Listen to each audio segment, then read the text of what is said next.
Thank you to our great Lieutenant Governor, Brian Benjamin, who's here in a dual capacity, also as a forward-thinking leader in our state Senate. He is the sponsor of a bill that I'm going to be discussing in a couple of moments.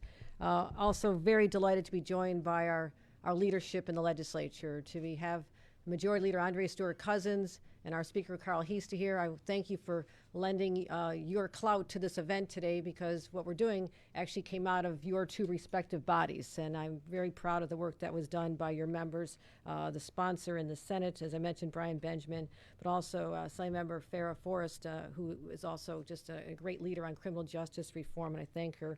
Also having our district attorneys here, I thank all of them for the work they do every single day. It's not easy work. They are really the unsung heroes who have to dispense justice on a daily basis, and it's not easy, but I have a lot of respect for what they do, as well as our amazing advocates. Thank you for never giving up the fight for people, fighting for justice and fairness and ultimately redemption. And when you get a group of people like this, from district attorneys to religious leaders to electeds and everyone, you just realize you have to be on the right side of history today. And you think about Dr. King, who talked about drum majors for justice. Ladies and gentlemen, this is the band. These are the drum majors for justice that have joined me here on this stage today. So thank you for being here, and I just want to give you a little bit of insights onto why this is so important to me personally. As New Yorkers start to get to know me better, it's been 3 weeks on the job, they definitely would not know the fact that it was exactly 50 years ago last week when, as a 13-year-old growing up in Buffalo, I was glued to the evening news, and it was easy because there were only 3 stations. You turn between 3 stations. Can you imagine? And the news was captivating. What I saw was not far from my home, in a place called Attica, a sleepy little town. The world looked like it was on fire. It was exploding. And all the eyes of the world were watching this one place. And as a young person who grew up in a very socially conscious household, we talked about this at the dinner table and what was going on there and what this meant and how this could have happened in that day and age 50 years ago. A lot of questions are raised. How did it happen? How did people not foresee this? How was it not prevented? The violence, the death, the destruction that occurred over that time. And I think about the fact that similar to back then, maybe they didn't have notice, but today we do. It's a volatile situation that we have in one of our jails in the city of New York, in Rikers Island. But also I have hope, because I know that there's people who are longtime champions of doing what's right. And I also witnessed that as a teenager, a couple years after I watched this all on television. I became an intern in high school for the local ACLU. And in that capacity, and don't tell my parents this, I skipped school a few times, took the bus, an hour bus ride down to the city of Buffalo, and went into a very foreboding courtroom. But I knew I wanted to sit there and witness history. And I watched the Attica trials, and I heard the stories come forth. So to me, it was more than watching on television. I saw people's faces, and I heard what went on in those horrific, horrific circumstances. And I am steeled in the resolve that that should not have happened 50 years ago, and it sure as hell shouldn't be happening 50 years later in 2021. So what are we going to do about it? Well, I've been very focused on this, and I want to thank my incredible team, the executive chamber staff, and everyone who's been putting in countless hours to help us unpeel this situation and find out what we can do for a facility that is, no, not run by the state of New York. That's very obvious. It's a city-run facility. But when there's cries for help, it's very hard to just walk away and pretend you don't hear them. And these advocates know what I'm talking about. To see this, to hear this, to witness this. One says, how does this hell on earth exist today? And I also believe that what today is about is protecting human life, the lives of the people who are incarcerated, as well as the corrections officers. It's about protecting human rights, the right to work in a safe environment, the right to live and exist in an environment that is clean, hygienic, and above all, safe. It's also about protecting human dignity. Again, this questions who we are as a people when we can allow situations, as we've seen in Rikers, exist in a prosperous, mighty city like New York. The fact that this exists is an indictment on everyone. And I'm going to do what I can, and I've taken some actions that I want to explain today, because no one, no inmate, no corrections officer, no family members who visit should have to witness the reality of Rikers as it exists today. So today we're taking on an aspect of our criminal justice system that's too often overlooked, the antiquated system of the parole system. Parole is meant to help people return to life, reentry programs, and not just drop them on a curb and say good luck, but to have a system of monitoring when required to make sure that they comply with what they're supposed to do, but ultimately become part of society again. Debt has been paid. People are now free. They're supposed to be part of the family again. That's the premise behind parole. But for all too often in this state particularly, parole becomes a ticket back into jail because of very technical violations. Someone was caught with a drink or using a substance or missing of an appointment. We call these the technical violations. And what it does is it lands people back in a place that they finally paid their debt to and were released from, and they're back among the masses. No chance of rehabilitation, no chance to get that job, no chance of getting reunited with their families. They are back because of a technical violation. And we have far too many. 65% of the people who've been returned on parole violations were for these technical violations. So it doesn't make us any safer. These people weren't a danger in the first place. They were released properly, and because of a technicality, they are returned. So New York State incarcerates more people for parole rules violations than anywhere in the country. Let me repeat that.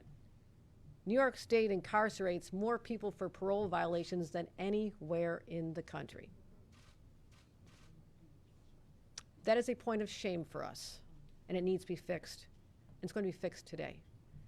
And it'll put us among the ranks of others, and this is almost so embarrassing to say that Georgia and Arkansas and Alabama, Louisiana, already ahead of us on this, okay? A little catching up to do here, folks, okay? But we want to have people rejoin society. So we have a bill, and again, I commend the sponsors, my Lieutenant Governor, and the Assembly member who worked so hard on this, and a lot of people who stood on behalf of people who often are forgotten other than by their families. And thank God we have these people who go out there every single day and put a spotlight on what is occurring behind bars. So the Less is More Act advances critical reforms to make our criminal justice a better and fairer institution. And what we're going to do is bolster due process and have speedier hearings. What has happened is that people will spend more time awaiting after parole, and this is again, parole, these are people who've already been released, technicality, they're back in. They'll spend more time waiting for their adjudication under that circumstance than actually the penalty would require. Think about that. They may only get a 30-day time they would have to pay for the parole violation, and they have to wait 120 days to get to that. Think about the cruelty of that dynamic as well. So what we're going to allow for is earned time credit for people who did not violate the conditions of their parole, shifting from a punitive model that locked up people to an incentive-based model to help New Yorkers who re-enter their communities. Again, we've seen it work in other cities, and those of you who are fiscally conscious, I certainly find myself in that category as we deal with the major budget.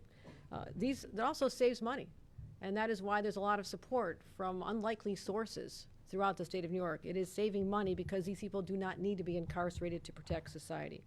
And the states that have done this have seen their recidivism rates drop significantly. So we're going to also take some immediate action on Rikers. And I want to address the fact that these reports are deeply disturbing. And what I was concerned about when I reviewed this legislation that came before me is that the effective date is not until March of 2022. That was written by the legislature. I understand that. But I believe that we also have to take some very swift action and take it right now. So the Board of Parole, under my direction, will have 191 people released today. They have served their sentences.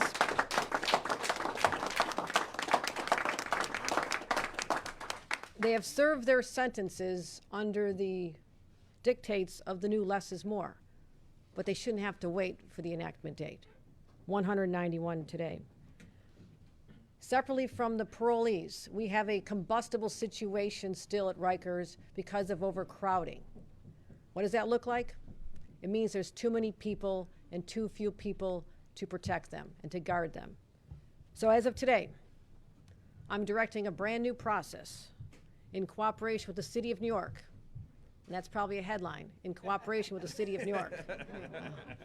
We're working closely, State Department of Corrections, City Department of Corrections, constant communication on how we can team up together and make some affirmative steps to resolve this. So as of today, we're directing that 40 sentenced prisoners be sent to Rikers Island each day for the next 5 days.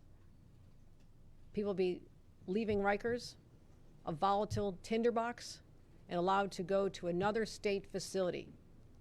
And we're going to have a review process. We have our teams embedded to make sure that people are properly released, but they'll be released and sent to another place. Again, these are not the parolees. These are people who already have to do their time. And these are the people who have at least 60 to 90 days left on their term. Again, trying to take the pressure out of this situation. Over 200 people we expect, again, will be over the next few days. But we know that larger systemic problems still exist. We know that. And I believe that while we take these first steps, we encourage the City of New York to do what they need to do to alleviate the staffing situation and the other crisis situations. But I'm very proud that New Yorkers have stepped up here today to help, first of all, institute a system that is truly a justice system, a true justice system that doesn't penalize people unfairly and gives people another chance in life. And also, we want to make sure that our streets are protected and that the people who work in our prisons and jails are also protected. So this is why it's supported by so many entities across the state. So again, my drum majors for justice, I thank each and every one of you for being part of a journey that I believe that starting today will take significant steps with this new law, which I'll be signing momentarily, but also a new program where the state of New York will be taking prisoners who otherwise would be incarcerated at Rikers. And again, that process is beginning today. And at least when we look back on 50 years ago, nothing was done to prevent what happened at Attica.